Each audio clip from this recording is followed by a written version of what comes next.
ऊर्जा का एक प्राकृतिक चढ़ाव होगा। ये रीढ़ के कमर वाले हिस्से को जबरदस्त तरीके से सक्रिय कर देता है, पूरी रीढ़ की मांसपेशियों को मजबूत कर देता है।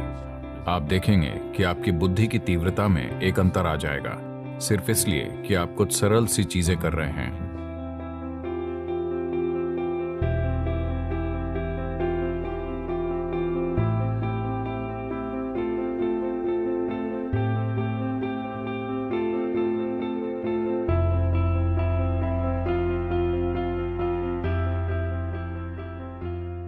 आखिरकार जो कुछ भी आप अपने जीवन में करना चाहते हैं, उसे लेकर आप में कितनी स्पष्टता है, इसी से सब तय होता है। हमेशा ऐसा होता है, हाँ या ना? अगर आप में स्पष्टता नहीं है तो आप आत्मविश्वास से इसकी भरपाई करने की कोशिश करेंगे। आत्मविश्वास स्पष्टता का एक बहुत ही खराब विकल्प है। यह ऐसे है मानो कोई व्यस्त हाईवे है, गाड़ियां तेज रफ्तार से दौड़ रही हैं,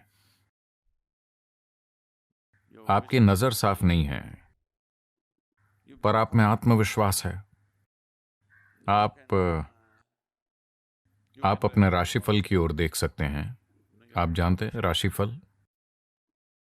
तो आप कह सकते हैं, मेरा राशिफल कहता है मैं 90 साल तक जीऊंगा, मुझे कुछ नहीं होने वाला, और आप शायद रास्ता क्रॉस कर लें। या किसी नारे के इस्तेमाल से आत्मविश्वास पैदा कर सकते हैं। आप जय श्री राम कह सकते हैं, आप अल्लाह अकबर कह सकते हैं, हेल मैरी, जो भी आप चाहें, जो भी आपकी मदद करता हो। जोर से नारा बोलिए और आगे बढ़ जाइए। यह काम कर सकता है। संयोग से या किसी ड्राइवर की करुणा के कारण। लेकिन हर रोज अगर आप इसे आजमाते हैं तो हमें पता है कि आप कहां मिलेंगे।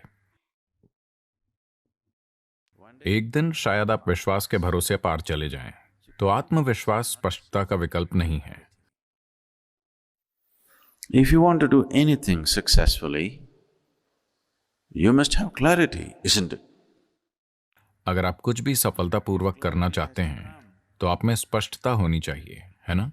अगर स्पष्टता लानी है तो सबसे महत्वपूर्ण चीज है आपकी रीढ़ को एक निश्चित अवस्था में होना चाहिए, क्योंकि आपका बोध बड़े पैमाने पर वहीं से तय होता है।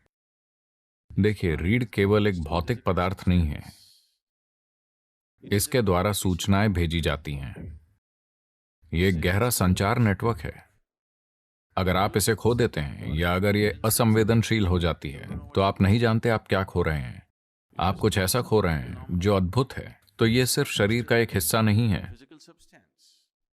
यह हमारे सिस्टम में होने वाले संचार का आधार है ना? मेरुदंड यानी रीढ़ अकेली वस्तु नहीं है, यह कई चीजों का जटिल मेल है।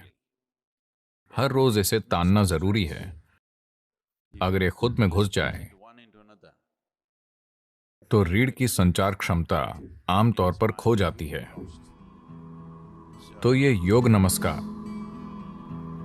रीढ़ के कमर के इलाके को जबरदस्त तरीके से सक्रिय कर देता है। यह रीढ़ की मांसपेशियों को मजबूत करता है, रीढ़ को ताकतवर बनाता है, ताकि उम्र बढ़ने पर रीढ़ के झुकने से जो नसों में दर्द होता है उससे बचा जा सकता है। और अगर पहले से ही नुकसान हो चुका है तो आपकी रीढ़ को फिर से नया करने का सबसे अच्छा तरीका योग नमस्कार होगा। इसके फायदे पूरे शरीर में होते हैं। योग नमस्कार अपने आप में एक बहुत ही सरल और संपूर्ण प्रक्रिया है। ऊर्जा का एक प्राकृतिक चढ़ाव होगा। आपको बस अपने पांवों को एक साथ रखकर और उकड़ू बैठना होगा। तो उकड़ू बैठना सबसे अच्छा है। अगर आप अपने पंजों को एक साथ रखकर बैठ सकते हैं। आप में से ज्यादातर ऐसा नहीं कर सकते। फिलहाल बहुत कम लोग कर पाएंगे। हम बहुत ज्यादा ऊर्जा नहीं चाहते। तो अगली सबसे अच्छी चीज है कि आप अपने पैरों को कंधों की सीध में रखें, उतनी ही दूरी पर जितनी आपके कंधों की चौड़ाई है। आप 21 बार कर सकते हैं। 21 करने के लिए एक अच्छी संख्या है। अगर आप उतना नहीं कर सकते तो 7 से शुरू कीजिए, धीरे धीरे।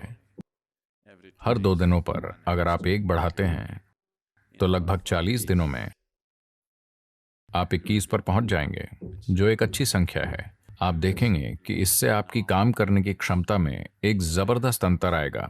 अगर आपकी बुद्धिमानी, आपकी बुद्धि की तीव्रता को मापने का कोई तरीका हो तो आप अंतर आता हुआ देख पाएंगे। सिर्फ इसलिए कि आप रीढ़ को आराम देने और उसे सक्रिय करने के लिए कुछ आसान सी चीजें कर रहे हैं।